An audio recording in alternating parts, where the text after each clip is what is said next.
Hello, and welcome to the AstroEnergy Astrology Show podcast with astrologer Shelley Overton. Hi, friends, and welcome to the October 23rd, 2022 edition of the AstroEnergy podcast. So my name is Shelley Overton. I'm here to welcome you to the podcast and give you a little insight into astrology for the week and maybe even a little bit beyond. We'll see where it heads this week.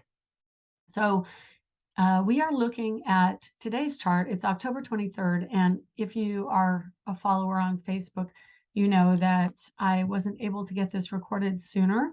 I had a pretty big event that I was doing astrology for. I might pop in a picture of myself right here and show you what I was doing, that I was very involved in getting about 20 astrology charts ready for party favors. So this week we are going to look at what's upcoming, and it's a lot.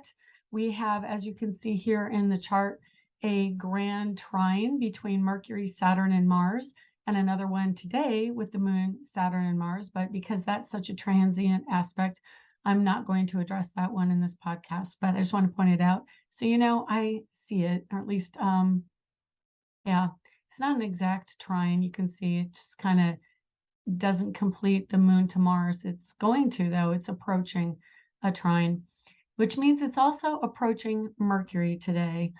So let's just start with the Moon. I'm going to whip out the moons for the week so that I can put that to bed, and then we'll talk about the rest of the chart.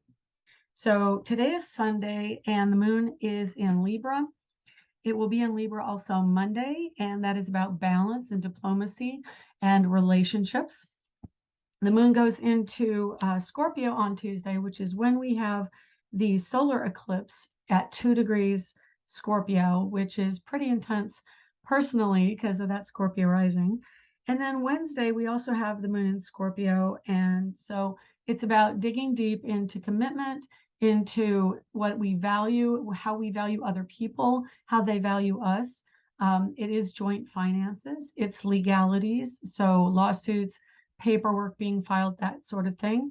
And it is the hidden, it is deep underbelly kind of energy, mafia, the underworld, and also partners. And when they commit, it is integrity in its higher vibration, and law and politics. So we're going to be coming into a very heavy political season here within a couple weeks, or maybe even one. Let me see. 2 weeks. And we're going to be talking a little bit about that because I did a chart for the full moon eclipse, which is coming up in 2 weeks. And so we'll talk because that's exactly on election day. So the moon's Scorpio on Wednesday. It enters Sagittarius on Thursday. That's more action driven, foreign culture, travel, higher spiritual growth, higher education.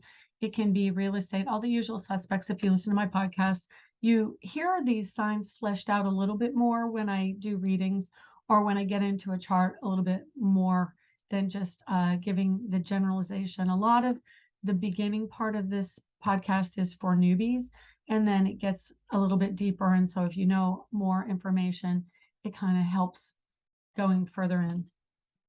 And then Friday, of course, will also be a Moon in Sagittarius. And Jupiter enters Pisces this Thursday, overnight into Friday, and we'll talk about that here in a minute. So looking at the chart here, we're looking at Mercury in Libra with the Moon approaching, apex of the Grand Trine in air. So air energy is thought and communication processes of the mind and how we express that to other people in different manners. Libra, Moon in Libra is about the thought of the ideal of a love situation, or it could also be thinking a lot about how to balance your life, how to make inroads with another person that are okay and not upsetting the apple cart. It is the energy of libraries and librarians. It is about writers and books, things like that. So we might start writing if we're so inclined. And pretty much, I think what I usually think about when the planets enter Libra is really just your partnership, whether it's business or a relationship. So that is going to be kind of the theme of this particular transit. With a trine to Saturn, it is about ownership and taking responsibility. It's about thinking where that relationship will go. And Saturn is grounded and rooted in energy. So, like a tree digging its roots in to make it tangible and long lasting. And in the sign of Aquarius, it's about having a higher understanding and a clarity, clear mindedness around what you do want as far as a structure is concerned. And then the other corner of this triangle for the grand trine is Mars at 25 in Gemini. Now, Mars is going to be retrograding, and I believe it's the 29th. No, 30th. So October 30th, Mars retrograde. So we have a little over a week of this energy really hitting the end degrees of Gemini. It is the last part of the shadow until Mars goes retrograde, which means these are the themes we will be going back over in the course of the Mars retrograde. And so duality is part of it. Mars is taking action. Mars is male energy.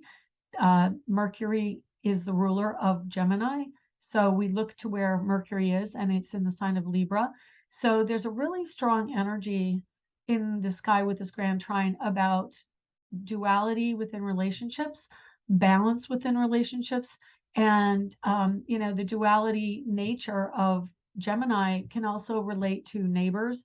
It can relate to siblings, or there could be two pets coming in, or some pet situation resolving when Mars goes retrograde. We can have that pet come back in, or more issues surrounding that pet come back in. The other thing, when I was giving readings yesterday, that I wanted to touch on is where this particular retrograde falls in your chart, because one of my clients had an Aries rising, which puts Gemini in the third house of travel. And it's also communication. So it is technology and your phone and things like that, small appliances. And so when Mars retrogrades, Mars is assertive, aggressive energy. It retrogrades, and now there's a potential for something happening to your vehicle, something happening with your appliances. Just be careful. I gave a word of caution because we don't want any accidents or anything untoward to happen. And if it does happen, you are at least forewarned, and forewarned is forearmed, as they say.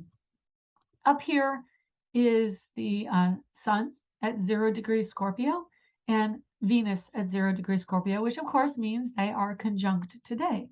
And conjunction of Venus and Sun means there's a very strong ego connection to our desires, to the connection of our money with someone else, or even just how we handle money.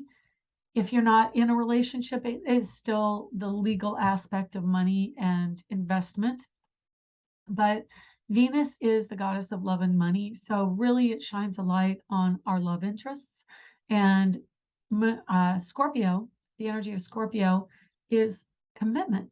And so where are we committed? What is our desire for the commitment? Looking back today, when you see the Mercury moon energy, today being Sunday, you're going to see the moon, home, and family coming up on Mercury and Libra. So it's like, what is home and family to me? What does it mean?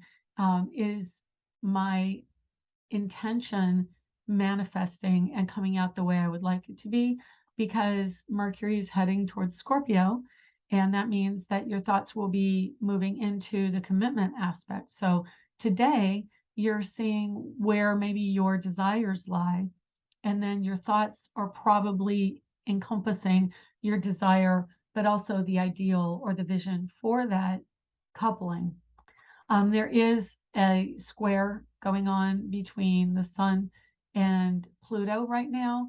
The Sun was at N degrees Libra, which squares Capricorn, but now that it's in Scorpio, it is moving out of that square. So that's why you see that red line. And then, of course, you see there's a red line from Pluto to Mercury, which means Mercury is moving into a square with Pluto, which is major shift and change around the energy we value in balance, cooperation, diplomacy, which could factor into this upcoming election. Everyone, it seems that I watch who's an astrologer is talking about the election. I honestly don't really want to hear about it. I don't want to talk about it or think about it. I honestly, in the last decade, have had my fill of it. I probably will talk about it closer to November 8th and might mention it briefly when we look at the lunar eclipse coming up here November 8th. But I'm not going to really get into any great length about that election. And then Saturn in Aquarius here is part of the Grand Trine, as you see. And Saturn just went direct this week, overnight, actually, just as recent as early this morning. So now Saturn is moving forward. It is about cooperation amongst people. I'm pretty sure there's an aspect of Saturn to Russia right now. Looking at the Mars energy with Saturn Mars, that will have an effect on what's going on in Russia, because the Grand Trine is about what am I thinking surrounding the structure of the war and also diplomacy. So I do think that that is going to be kind of a wake-up call on some level for what's going on over there in Russia and Ukraine.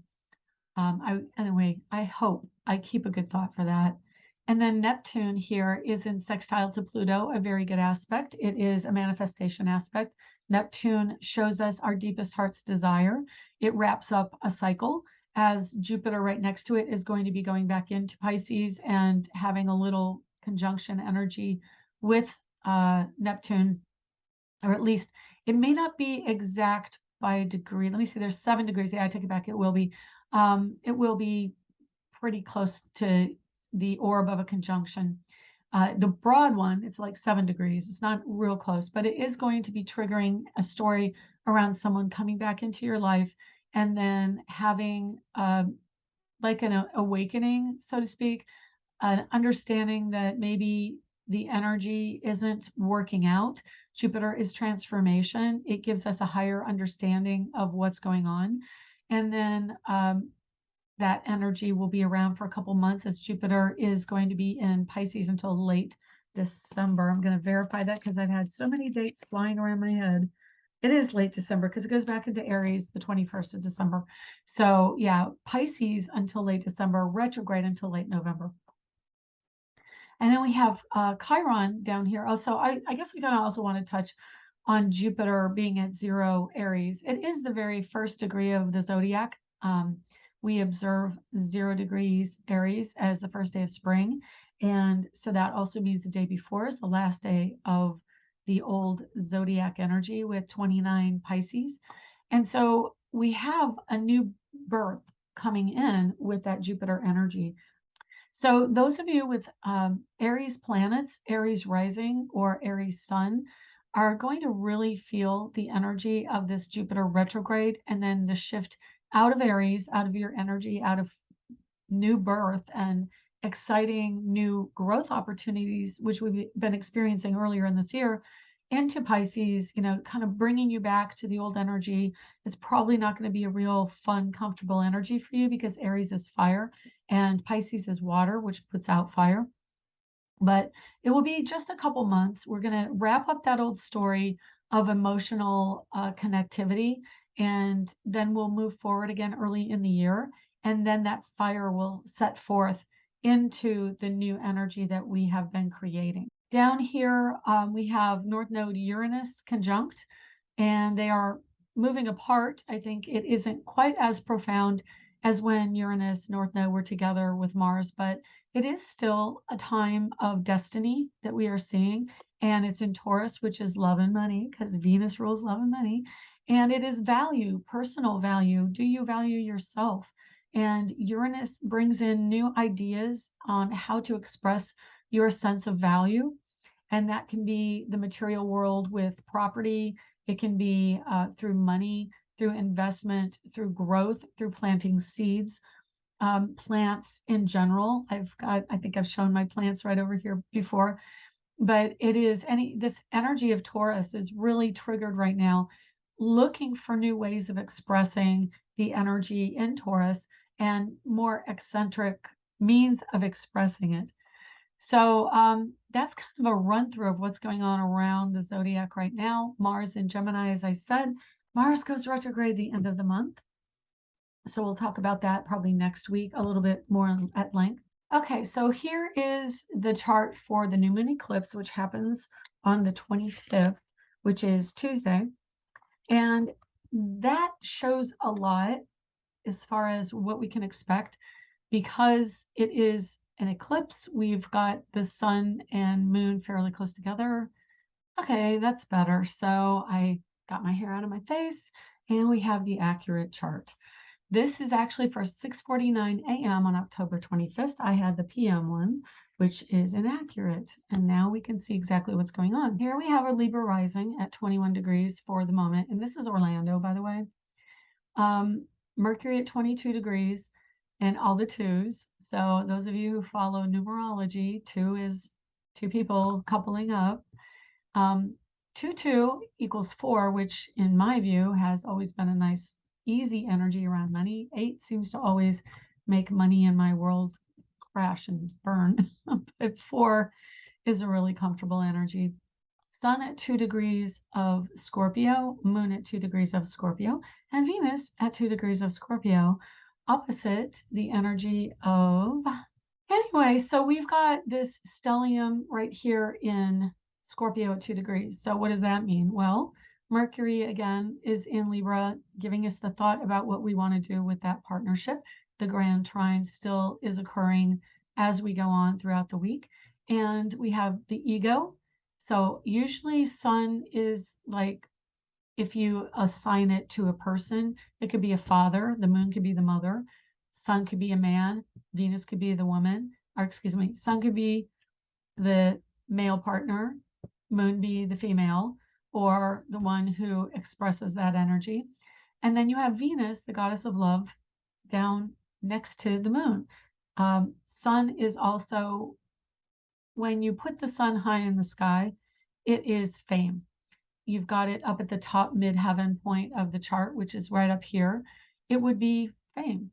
And then you have the moon, which rules the opposite side, the home and family. Sun can be the spotlight, moon can be hidden.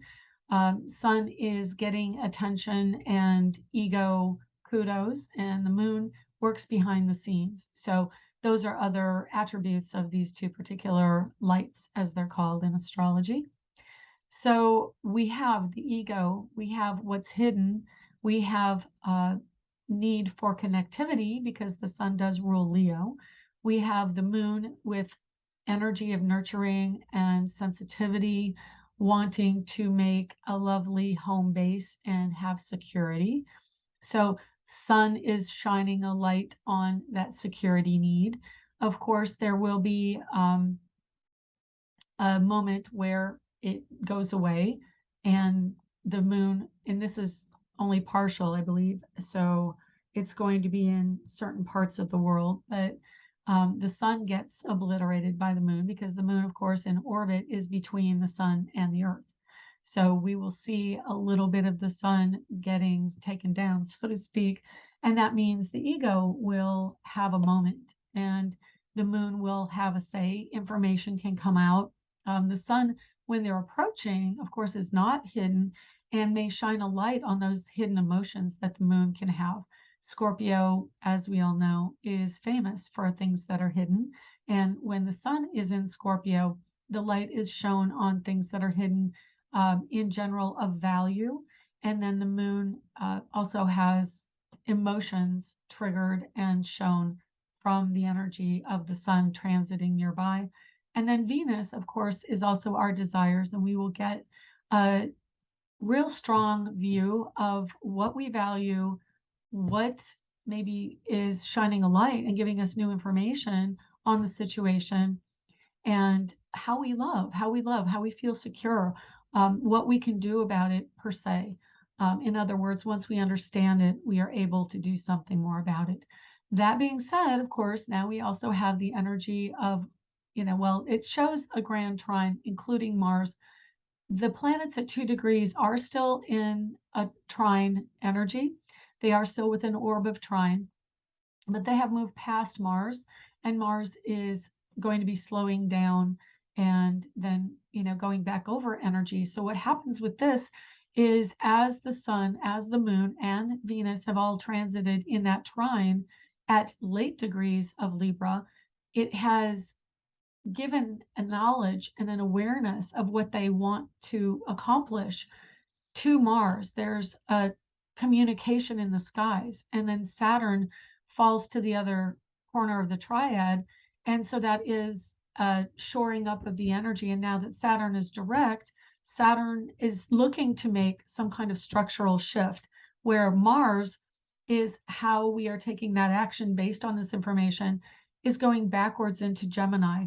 And so that means he is thinking about it, because Gemini is thought, and he might be seeking other people out to talk more about it, but he's taking action. He's doing something. He's sending out feelers for the situation to see, hey, if this were a situation between these two choices, what would I do? Like, how could I alter the situation to make it clearer?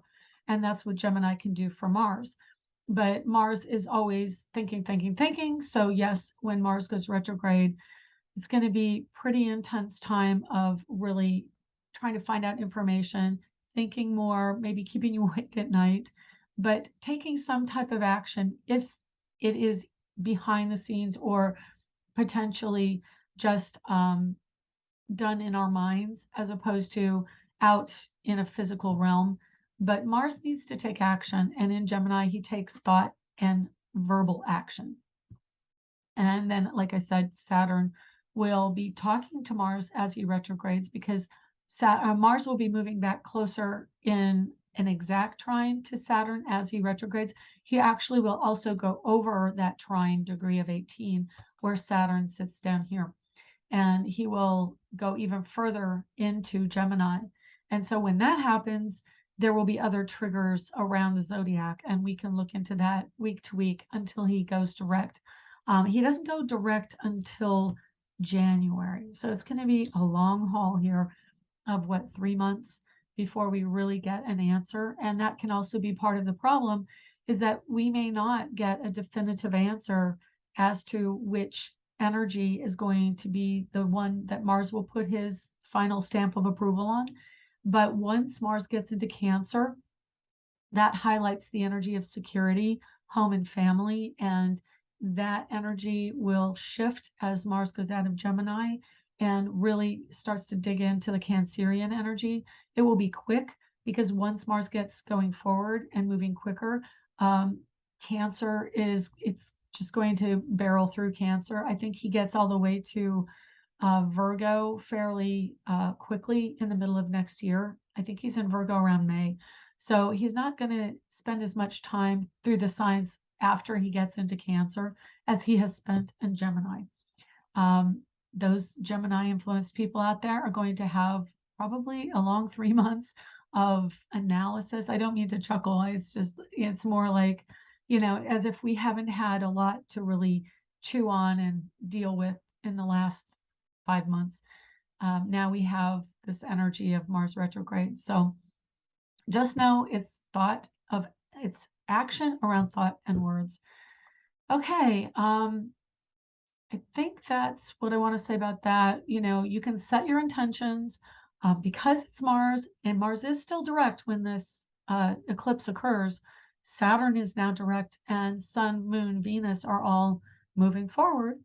It's a good time to really set a strong intention about how you would like to see this play out come next year, when everything really can gel for good, with Mars going back forward and transiting over 25 Gemini, which is, I think he starts at 28. It's even a little further, 26 or 28.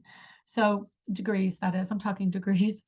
It is also, I will say this, it is also a tremendous energy to trigger a change now. It isn't necessarily one that has to wait, but if you do make a decision, there will still be some energy that's coming in around duality in that decision. So if this is a relationship decision, there can be another party that is still, there has to be an answer or a solution forthcoming that may not really gel until January. So it may be forthright action with a codicil or, an alternative situation that may culminate in the beginning of the year. So it can happen, but just know that there will be adjustments. Okay, we're back to the chart for this week because I want to touch a little bit more on Jupiter here on Thursday overnight going into Friday enters Pisces. So Jupiter, like I said, is expansion, and he's going to be really triggering this energy come Thursday and Friday, and it will be there, like I said, through the end of the year.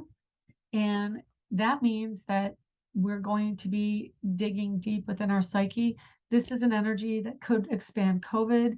It can expand our educational realm by finishing off a story that maybe was not exactly what we wanted, and some more information or another person from the past may come in and say, hey, you remember when you did this? I've got this for you to let you know what's going on. And then we have more information to understand, or like that last bit of expansion to finish off whatever that story is. Like, just as an example, you decide to change your major or something like that. So the reason I bring it back up again is because I wanted to make sure, as I look over the course of the week, that I've hit on everything that will be happening to look forward to, so that you have a little bit of extra information to really deal with your week. Jupiter, Neptune, both are rulers of Pisces. Jupiter is the historic ruler. Neptune is the more modern day ruler. I generally only read Neptune because I assign Jupiter to Sagittarius and keep fairly strict about that rulership. I don't really like to convolute the energy that much, but there is a connection to Jupiter with Pisces because of that ancient rulership of Pisces.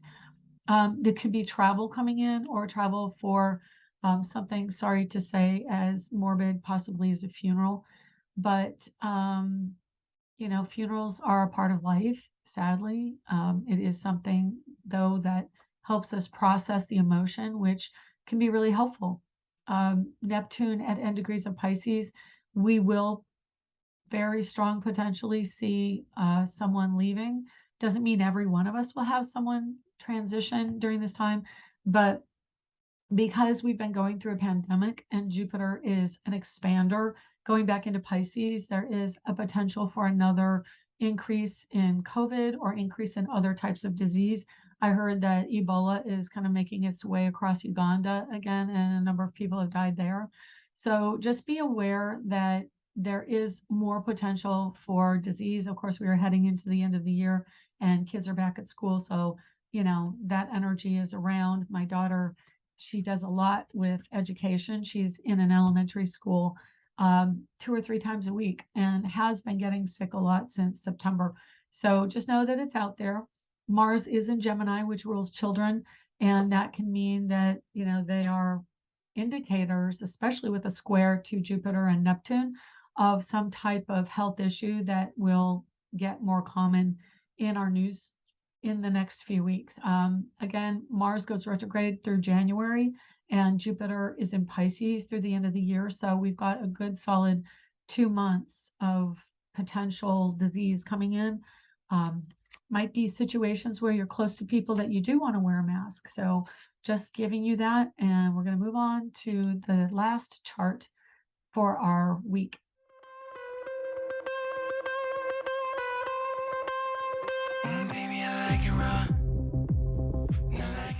Hey, this is Shelley. I wanted to give you a heads up that there are a lot of new art prints at ShelleyOverton.com. So go over there and check them out. ShelleyOverton.com. Thanks. Shimmy, shimmy, yeah, shimmy, yeah, shimmy, yeah. Give me the mic so I can take it away. Up on a natural charge, bon voyage. Yeah, from the home of the Dodger Brooklyn squad. Wu-Tang killer bees on the swarm. Rain on your dollar ass disco dome. You didn't even touch my skill. Gotta have one killer bee and he ain't gonna kill him. Chop that down, pass it all around. Lyrics get hard, quick cement to the ground. Any MC and any 52 states, I get psycho killer. Norman Bates, I produce a slam. I was like, damn, jump on stage, I did that. Okay, so this is our final chart. It is the full moon lunar eclipse in Taurus, which is in 2 weeks, November 8th. We will be going over this again, probably for the political agenda as it gets closer. But I wanted to touch on this because the chart for the new moon is a lot of planets over here at 2 degrees Scorpio. And then 2 weeks later, we have the opposition of two of the same planets, Venus and Sun, and lights, Venus and the Sun, over across from the moon now, and the moon is at 16 and Uranus is at 16. So Uranus is going to have a very strong influence on what happens at that time.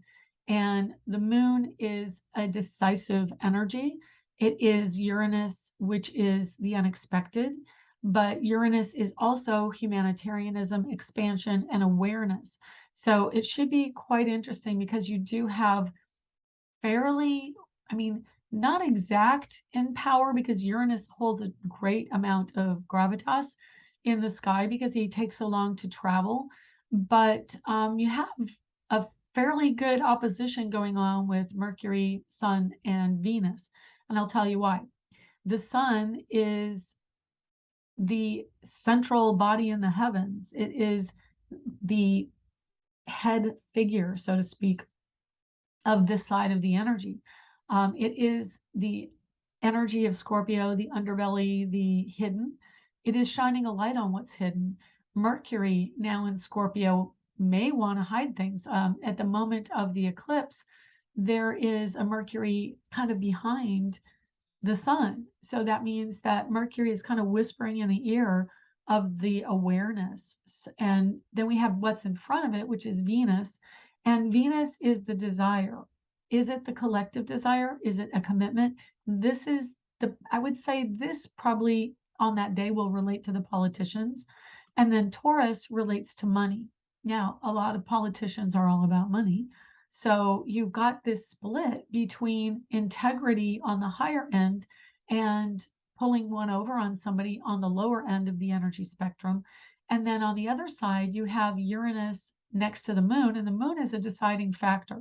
When you do horary astrology, the moon is what you look at for the outcome, for the ultimate outcome.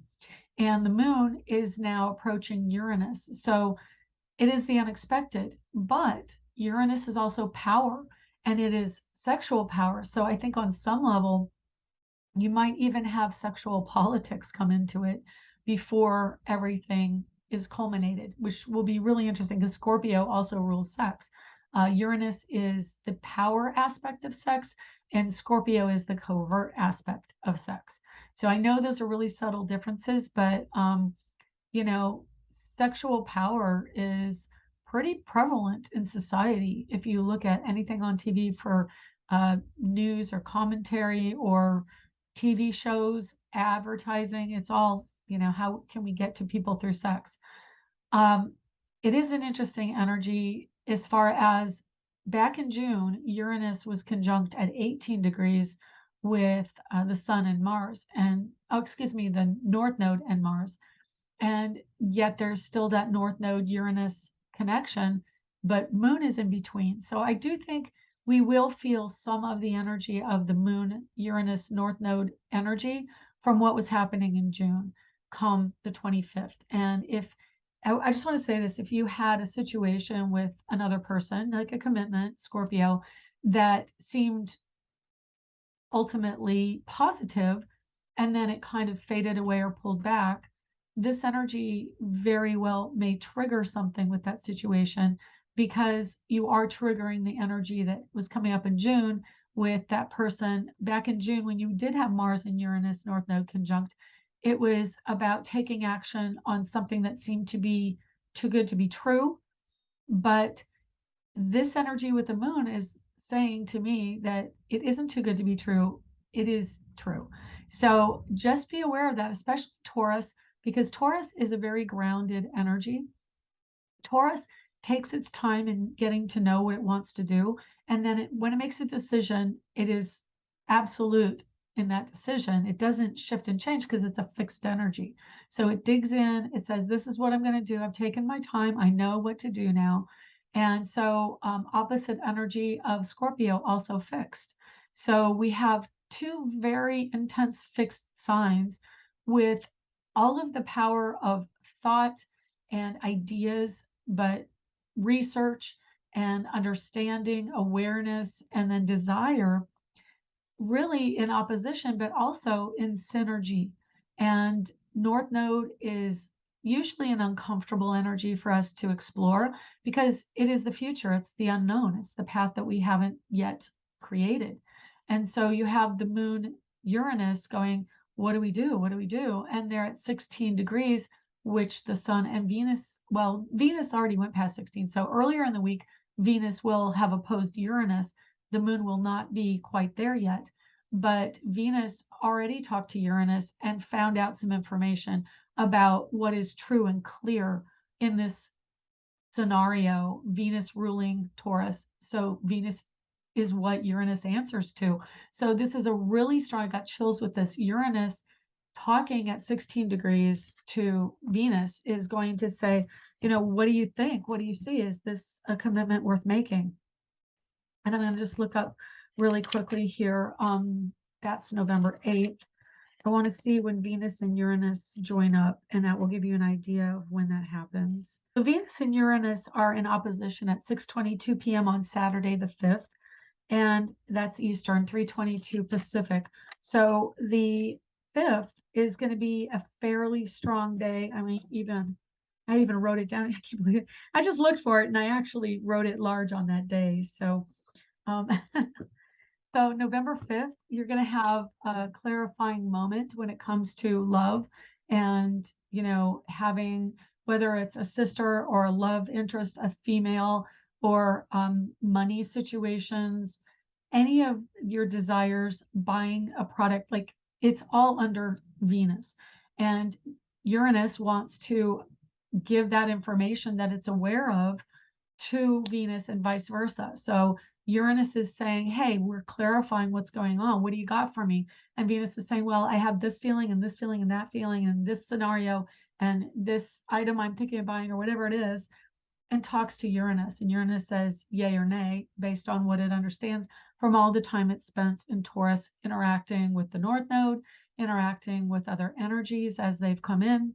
And then come November 8th, it's going to manifest and give forth the knowledge and the power through the sun, through the moon, and then Mercury has its back. Mercury is like, oh, what are you guys doing? I want to know everything. Mercury really likes to know everything. So those of you who have Gemini and Virgos in your chart, and of course Mars now also is answering to Mercury, Scorpio is going to point out what the truth is and what the integrity is in its higher energy, and it's going to point out where things have not been forthright in its lower energy. And this is kind of a watershed moment, and it does involve money, it involves intrigue, it involves relationships, it involves commitment, it involves values. So know that that's approaching November 8th, and we will see just how that plays out as we get closer, and we will talk about the position of the other planets as they relate to that particular opposition. It is a Scorpio rising on November 8th, and that puts Taurus on the descendant. So it is about values, and that's really what we're going to see when we vote, and also when we get this event occur in our own daily lives. So I would really love to know how that plays out for you, and I am curious to know how it plays out for me, but right now it's been really good, and I wish you all the best for the week, and I'm going to end it here, and take care. We'll see you again on Friday. Bye.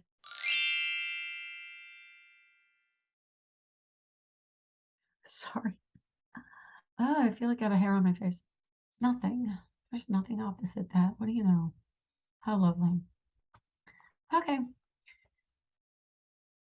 To purchase my ebook, Learn Astrology, you can find it at angeliczodiac.com. Hi, this is Shelley. Thank you for joining us this week. To contact me for a private reading, go to angeliczodiac.com under the Readings tab. Background music was provided by Kevin MacLeod at incompetech.com. Be sure to check back next week and subscribe through iTunes at AstroEnergy Astrology Show.